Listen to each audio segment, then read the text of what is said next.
Eu confesso, eu acabei de falar com o pastor Jesaías.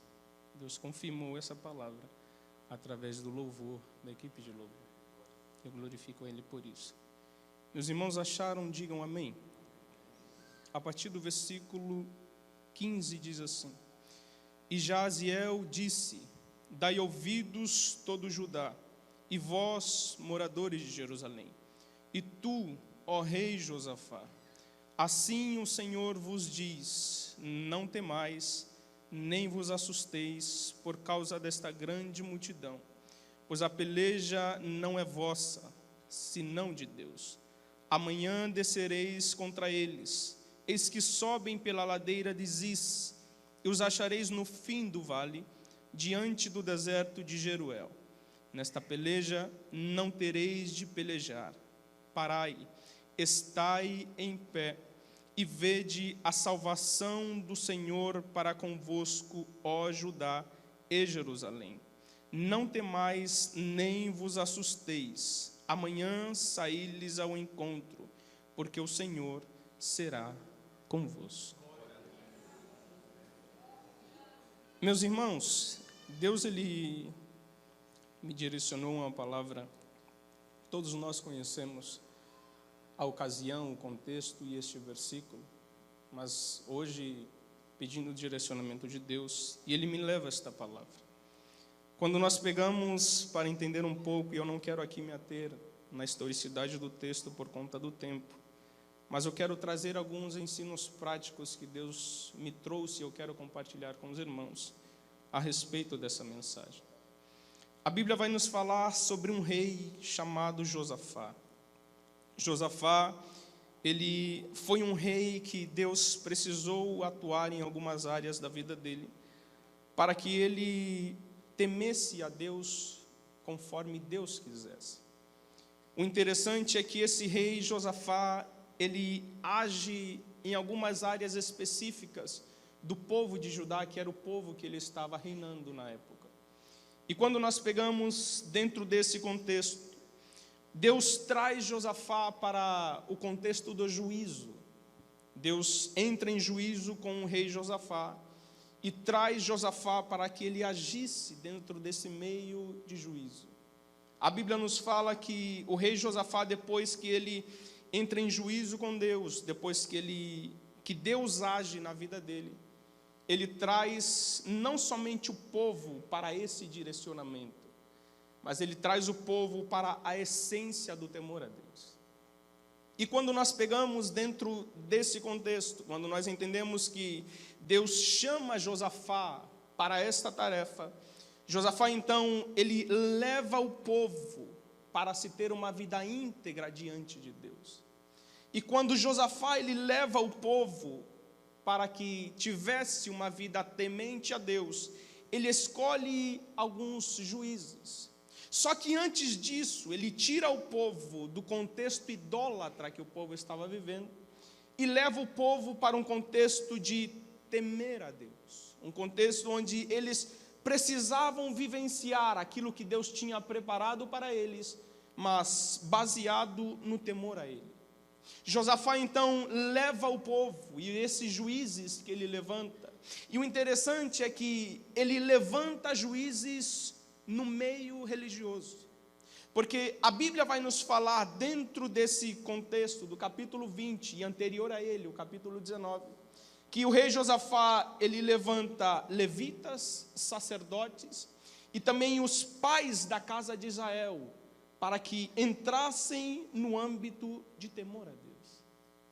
E ele não traz por acaso essas pessoas, esses personagens, não. Ele sabia que Deus, ele era e fosse e deveria ser adorado em todo o tempo. Josafá entendia que a essência da vida cristã era de adoração a Deus. E ele levanta os juízes, e ele levanta os levitas, os sacerdotes, para entrar no contexto de juízo, e para que esses juízes que fossem levantados por eles, temessem a Deus. Logo, o que Josafá tinha? Ele tinha um povo temente a Deus, ele era temente a Deus, e os líderes do povo temiam a Deus. É interessante isso, porque quando ele leva o povo e os líderes a temerem a Deus, Deus então se responsabiliza da história do povo de Judá. E o primeiro ensino que nós aprendemos aqui é exatamente esse. Porque se nós olharmos para o capítulo 20, nós iremos ver que os moabitas, ou os filhos de Moabe, os filhos de Amon, eles estavam indo até o rei de Judá para vencê-los em guerra. Só que uma coisa que eles não sabiam era que Deus estava na frente dessa batalha. E o interessante é que eles vão convictos de que iriam vencer o povo de Israel. Eles vão convictos de que eles iriam guerrear contra o povo de Deus, e o povo de Deus seria derrotado. Porque quando analisamos o capítulo 20, nós vamos enxergar que os moabitas e os amonitas, eles chegam até o povo de Israel, e chega a notícia para o rei Josafá dizendo: eles estão chegando, eles estão vindo ao teu encontro, eles estão chegando até você para que você seja derrotado. Só que a primeira questão que o rei Josafá faz, porque um homem temente a Deus faz isso que o rei Josafá fez, porque a primeira coisa que o rei Josafá faz é clamar a Deus. Isso me intriga, por quê? Porque o rei Josafá, ele sabia que o Deus em que ele temia era o Deus que iria vencer as batalhas dele. Nós lemos aqui, ele dizendo, Deus falando para o rei Josafá: ei, não temais, porque essa peleja você não pelejará. É um pouco contraditório alguém pelejar uma peleja sem brigar. É contraditório alguém entrar em uma guerra e não guerrear. Foge da lógica humana alguém entrar em um combate e não tiver com as suas armas, as suas armaduras e preparado para guerrear. Só que o rei Josafá, entendendo isso, ele sabia: não. Eu tenho um Deus que guerreia as minhas batalhas. O rei Josafá entendia que o Deus em que ele servia era o Deus que iria fazer com que ele vencesse a batalha. Então ele não vai para a guerra, não, ele vai para o joelho. Ele não vai para o tete a tete, nem o braço dele, não.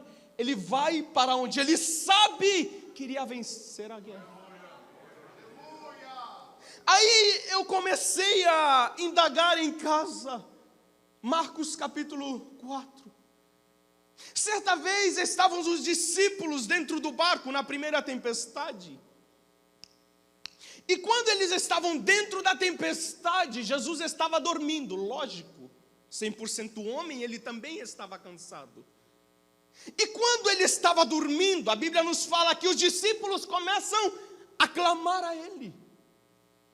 E eles começam a gritar: mestre, não se te dá que nós estamos perecendo.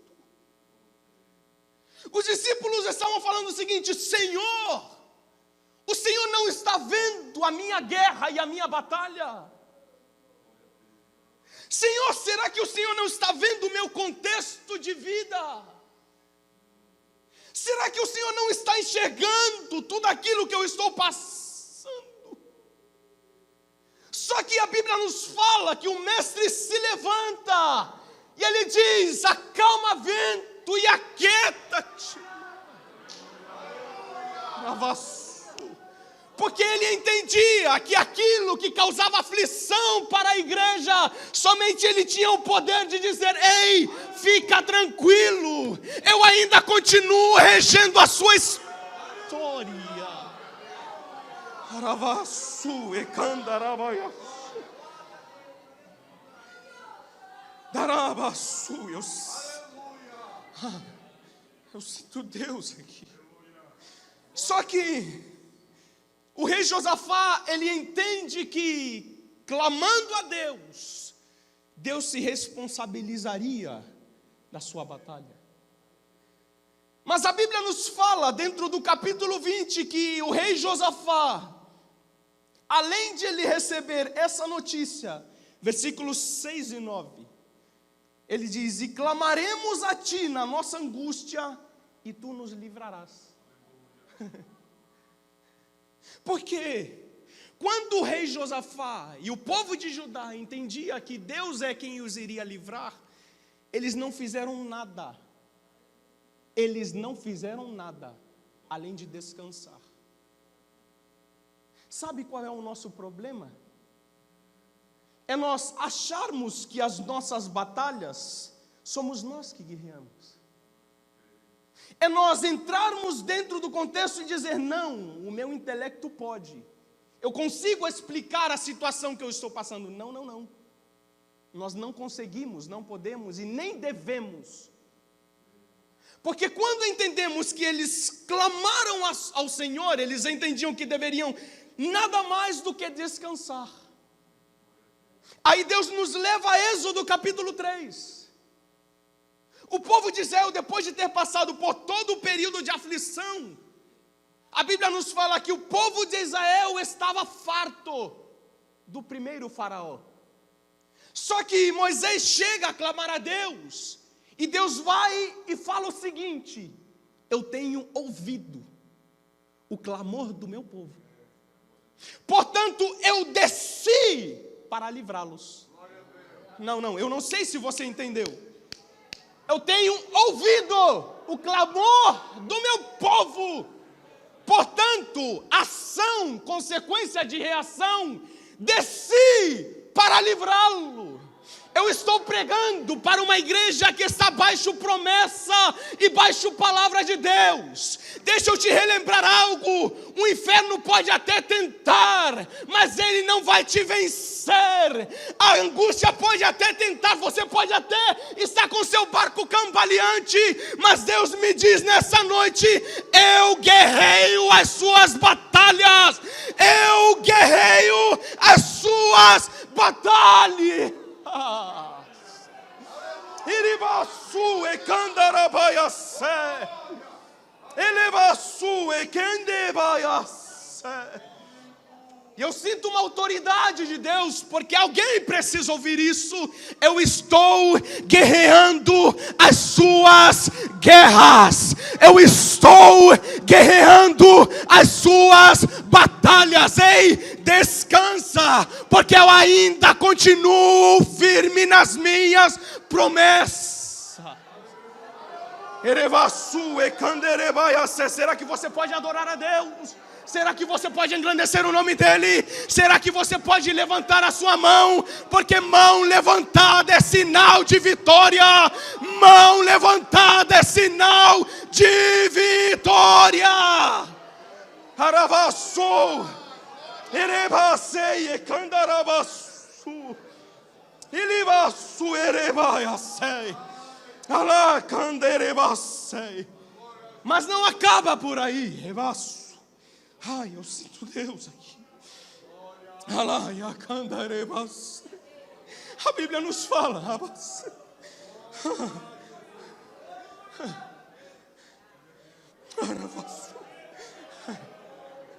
A Bíblia nos fala que eles reconhecem a fraqueza deles.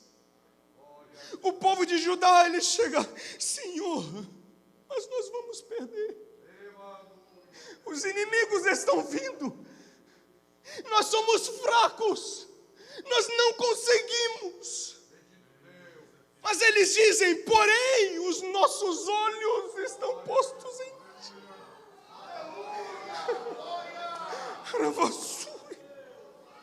Nós não podemos, não conseguimos, não podemos, mas os nossos olhos estão em ti. Aí a Bíblia nos fala que os inimigos estão vindo, convictos de que iriam vencê-los. Os inimigos achavam que iriam vencê-los. Sabe o que é isso? Não há ninguém onisciente e presciente além de Deus. Quem conhece todas as coisas, em todas as esferas, não é o capeta, é Deus. Ele só conhece o seu passado e presente, mas o futuro a Deus pertence. Aí certa vez, Mateus 28:6, Jesus, quando ele chega no seu ápice ministerial, a Bíblia nos fala e todos nós conhecemos, quando ele morre, ele é crucificado e tudo mais. Aí, deixa-me conjecturar, festa no inferno. Como assim festa no inferno? Os demônios estão celebrando a morte de Jesus. Matamos o Filho de Deus. Não. Ele achou que ele iria vencer, não, mas os humanos venceram ele. Porque presciente e onisciente é um só. Quem sabe daquilo que vai acontecer é Deus. Aí está o diabo e os seus anjos. Vencemos. Passou o primeiro dia, nada, ele está lá deitado. Ele está lá. Passou o segundo dia, ele continua lá. Passou o terceiro dia, aí vai Marta e Maria. Vamos visitar o sepulcro, ver o que está acontecendo. De repente elas chegam lá e não vê ninguém. Cadê o mestre? Cadê aquele que havia dito que morreria? Aí se levanta 2 varões celestiais. Porque o inferno estava em festa, achando que venceria o Filho de Deus. Aí de repente esses varões falam: ei, por que vocês estão procurando dentre os mortos quem está vivo? Ele disse: eu vou ressuscitar.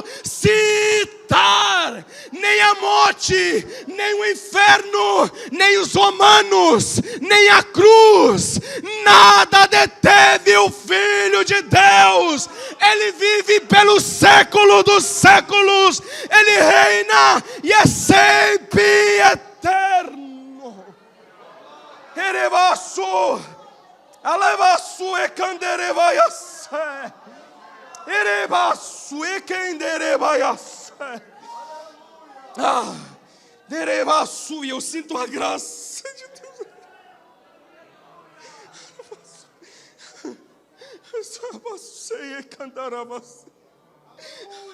Só que a Bíblia nos fala que Deus fala através de Gesiel: não temais, nem vos assusteis. Estai parados. Estai parados. Porque esta peleja não tereis de pelejar. Não. Eu estou profetizando nessa noite. Receba se você quiser.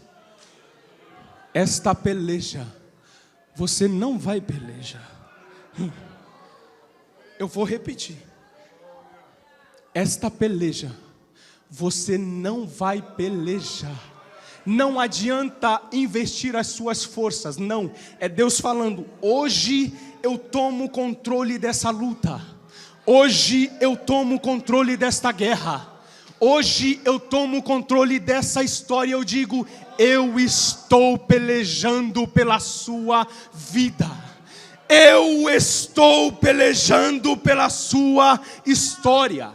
Eu estou pelejando pela sua família. Eu estou pelejando pela sua profissão. Eu estou pelejando pelos seus sonhos. Eu estou pelejando pelas suas promessas. Eu estou pelejando pelo seu casamento. Eu estou pelejando pelos seus filhos. Eu estou pelejando. Ei, fica tranquilo. Eu continuo fiel sobre a minha palavra.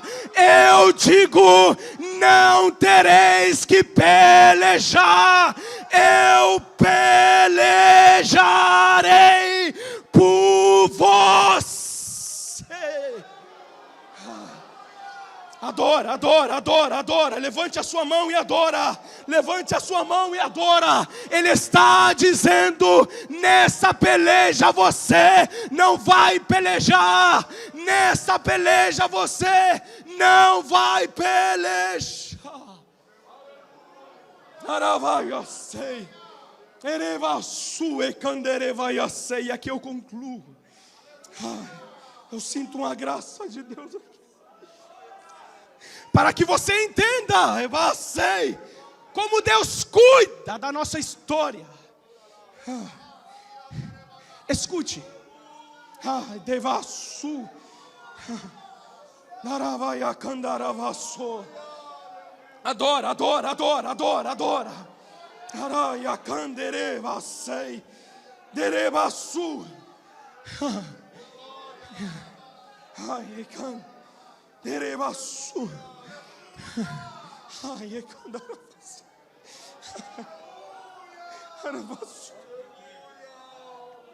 escuta,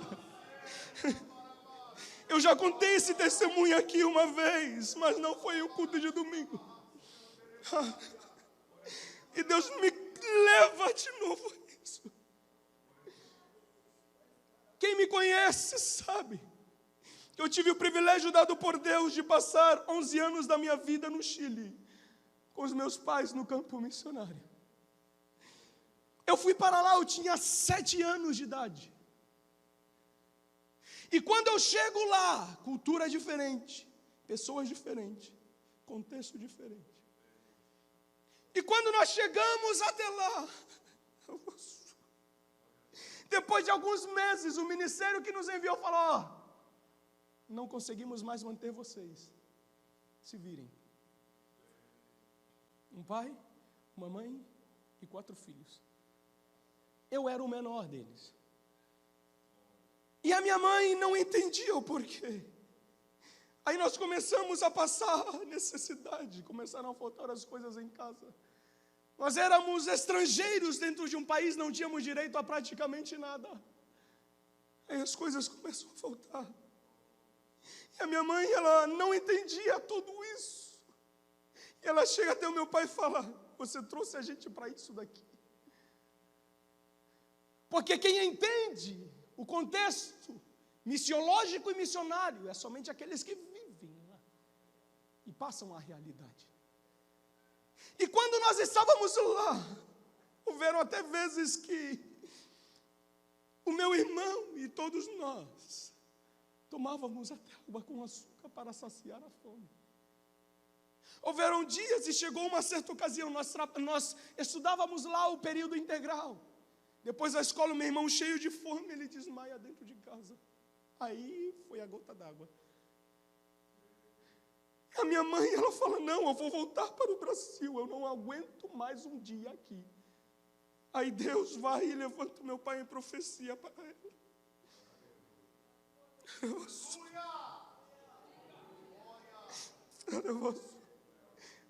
Para que você entenda o mover de Deus na história de um filho dele.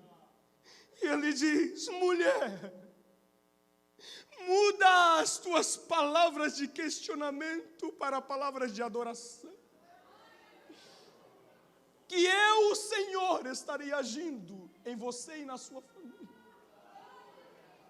Isso foi na madrugada, de manhã, a minha mãe, ela acorda cantando: então louve, simplesmente louve, a chorando louve,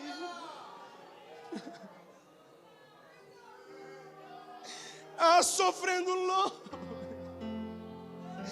não importa louve, o seu louvor invade. Deus vai na frente, abrindo o caminho, quebrando as correntes.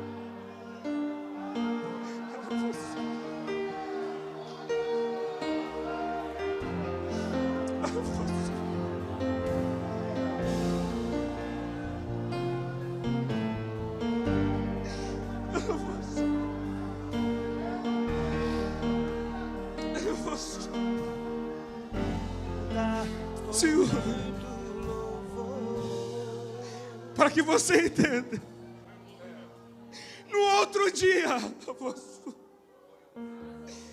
chega uma mulher na porta de casa e ela bate. Ela fala: vocês são a família de brasileiros que chegaram alguns dias atrás? Meu pai disse sim. Nessa noite eu não consegui dormir. Entrou um homem no meu quarto que eu nunca vi.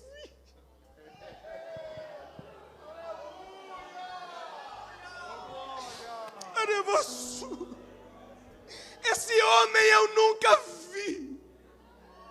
Mas ele entrou no meu quarto. Vocês estão vendo aquele restaurante ali de esquina? Na rua, na esquina tinha um restaurante grande. Ela falou: eu sou dona daquele restaurante ali. E esse homem me mandou te dizer o seguinte: enquanto você e a sua família passarem aqui, não vai faltar café da manhã, não vai faltar almoço, não vai faltar café da tarde, não vai faltar janta. Eu passei, porque ele disse: ai, Abba, que eu vou cuidar de você. Deus vai na frente, abrindo o caminho, quebrando as correntes, tirando os espinhos, ordena os anjos para contigo lutar. Ele